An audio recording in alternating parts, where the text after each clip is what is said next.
नमस्कार दोस्तों, मेरा नाम जितेंद्र है। दोस्तों, जैसे कि आप ये देख पा रहे हैं, आपकी जो ये स्क्रीन पे जो पाम, आपको एक पाम का पौधा नज़र आ रहा होगा। इसको हम रुबीना पाम या रेक्सोना पाम, दोनों हैं। ये एक ही नाम है, जो रुबीना या रेक्सोना पाम, जो भी आप कहना चाहें इसको कह सकते हैं। तो ये एक पौधा है मेरे पास। तो आज इसकी जो है मैं नर्सरी से लेके आया था। आप ये देखिए, नर्सरी से लेके आया था। तो आज इसको जो है, ये ग्रो बैग है मेरे पास। तो इन ग्रो बैग्स में लगाऊंगा मैं। करीब करीब 1x1 का साइज़ है इसका, 1x1 का है। और नीचे जो है, वैसे तो इसके साइड में आप ये देखेंगे छेद हो रखे हैं ऑलरेडी। ये आपको दिखाई दे रहे होंगे, ये देखिए, ये छेद हो रखे हैं। लेकिन नीचे कोई छेद नहीं था इनमें, क्योंकि पानी हमेशा नीचे रहेगा ज़्यादातर। साइडों से ज़्यादा कोशिश, वैसे तो ये जो जोड़ है, जो इसका सिलाई जो है, यहाँ से भी निकल जाता है पानी। लेकिन क्या है कि अंदर से जो है कई बार नहीं हो पाता। तो मैंने क्या किया कि 2 छोटे छोटे से छेद जो है यहाँ पर कर दिया है। आप बहुत आसान हैं, इनको क्या करना है, अगर नहीं है तो ऐसे मोड़िए इसको, और फिर एक बार ऐसे मोड़ के, और फिर यहाँ से काट दीजिए, कैंची से काट दीजिए, या कोई पैनी चीज़, ब्लेड्स या कुछ भी हो, उससे काट दीजिए। छोटे छोटे 2 छेद कर दीजिए। मैंने देखिए ऑपोजिट साइड जो 2 है, 2 छेद कर दिए, ताकि पानी इजीली, एक्स्ट्रा जो पानी है वो निकल जाए। तो इस ग्रो बैग में मैं जो है ये रुबीना पाम या रेक्सोना पाम जो है लगाऊंगा।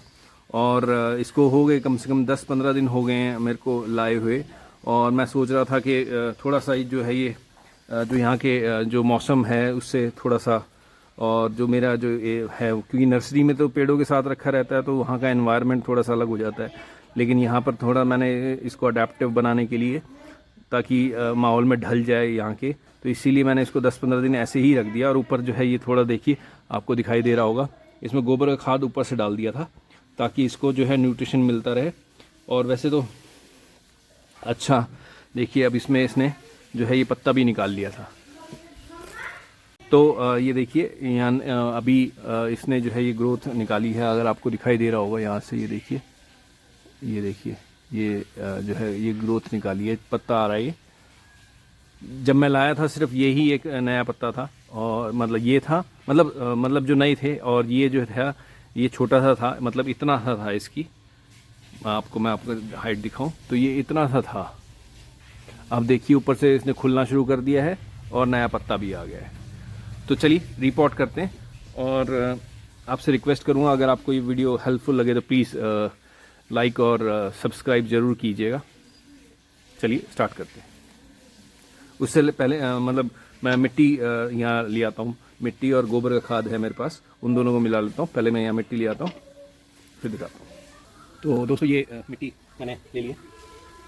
ये मिट्टी जो है, अब इसमें जो गाय का गोबर जो मेरे पास है वो मिला लेंगे।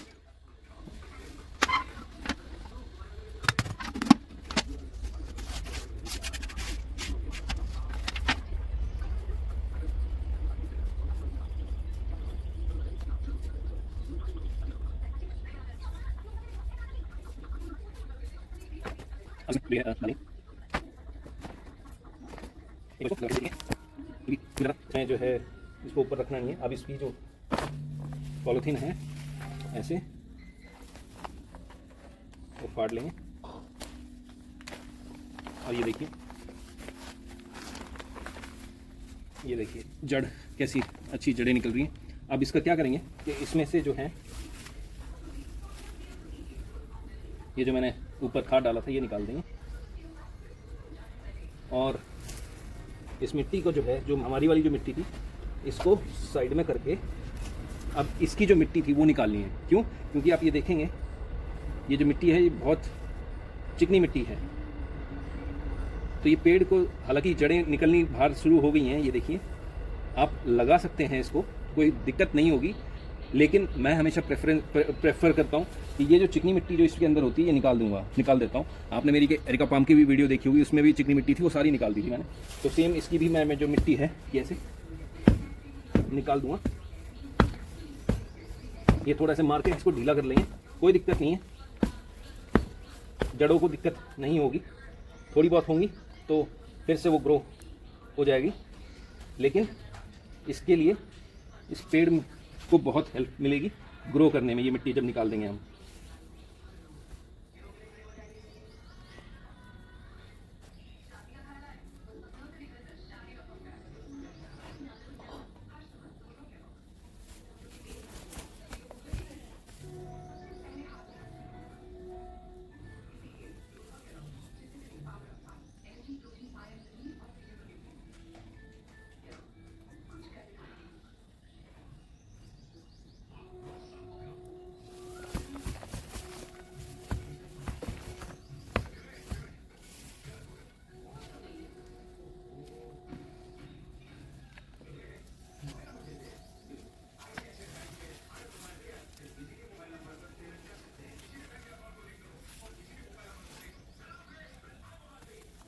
ये देखिए, अब आप देख रहे होंगे पूरी जो है इसकी जड़ जो है मैंने निकाल दी है। ये देखिए पूरा नीचे से भी खोखला कर दिया है। और अब इसको लगाएंगे। ये जो मिट्टी थी इसको साइड में कर देंगे।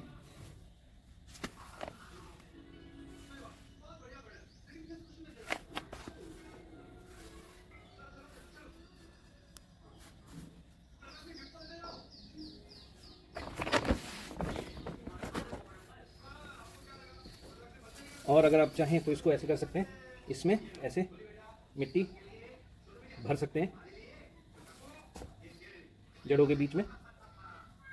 वैसे चाहें तो आप भर सकते हैं, नहीं तो इसमें जब लगाएंगे तो इसमें जब आप लगाएंगे तो ऑटोमेटिकली जब पानी देंगे तो वो ऑटोमेटिकली मिट्टी भर जाएगी। ये देखिए, मैं आपको ये पत्ते पकड़ लेता हूँ तो आपको थोड़ा सा दिखाई दे जाएगा। हमें बस मिट्टी जो है यहीं तक रखनी है, थोड़ी सी और डाल लेते हैं यहीं तक। ये जो इसका लेवल है यहीं तक हमें मिट्टी रखनी है। चलिए पहले मिट्टी डाल देता हूँ मैं चाहूँ तो।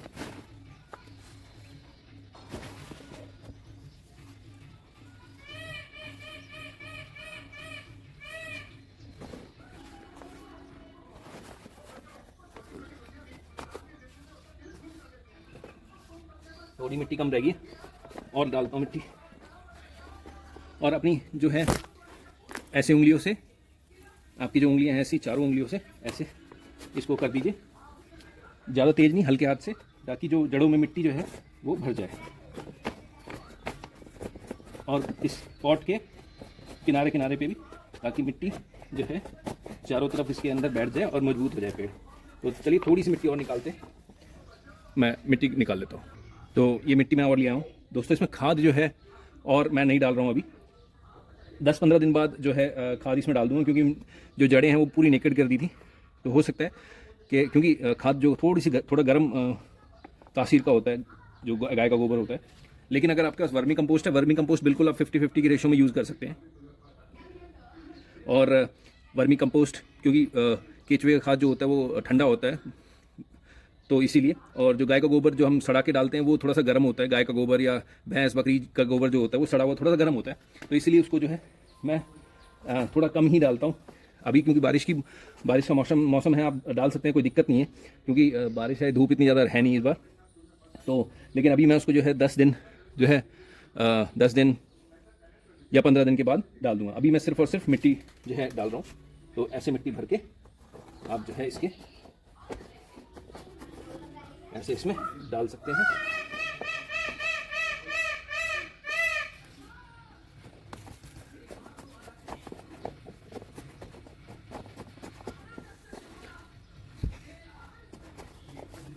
और एक बार आप ऐसे इसको पटक दीजिए और थोड़ा से ऐसे दबा दीजिए। ऐसे मिट्टी डालने के बाद आप अगर इसे थोड़ा सा ऐसे दबा देंगे तो मिट्टी क्या है कि नीचे बैठ जाएगी। और फिर इसको पेड़ को आप सीधा कर दीजिए। अगर आपको लग रहा है कि टेढ़ा है तो कुछ नहीं करना, थोड़ा सा जिस तरफ झुका हुआ उससे ऑपोजिट साइड करके ऐसे मिट्टी कर दीजिए, ताकि जो मिट्टी है और ऐसे दबा दीजिए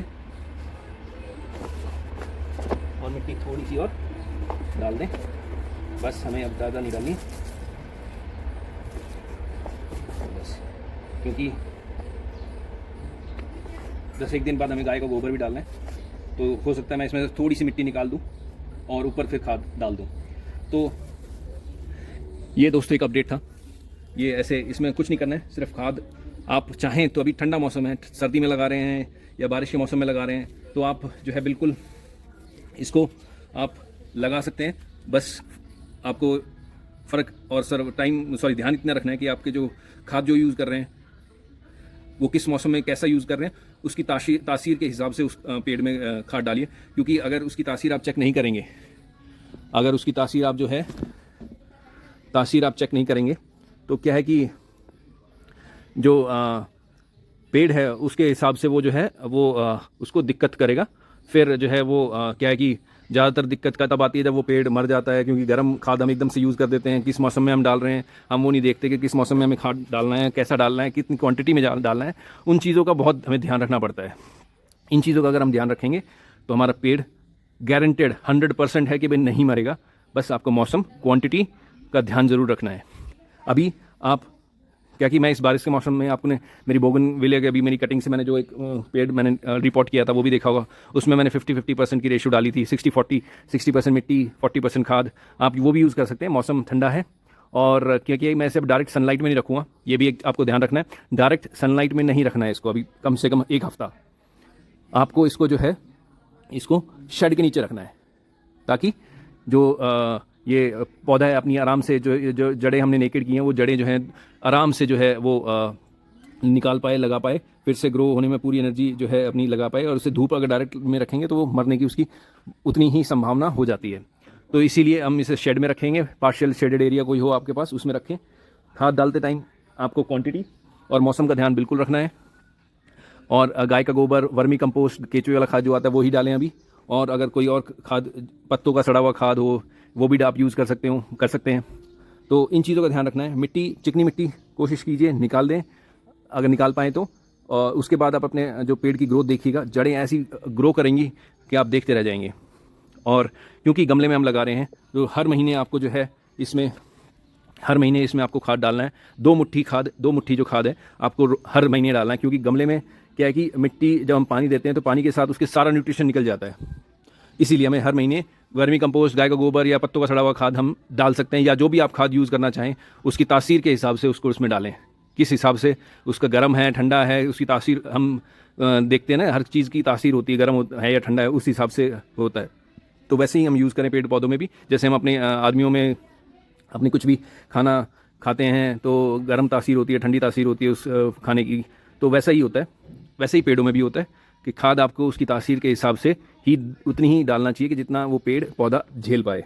तो दोस्तों ये एक अपडेट था। वीडियो अच्छा लगे तो प्लीज़ सब्सक्राइब ज़रूर कीजिएगा। धन्यवाद।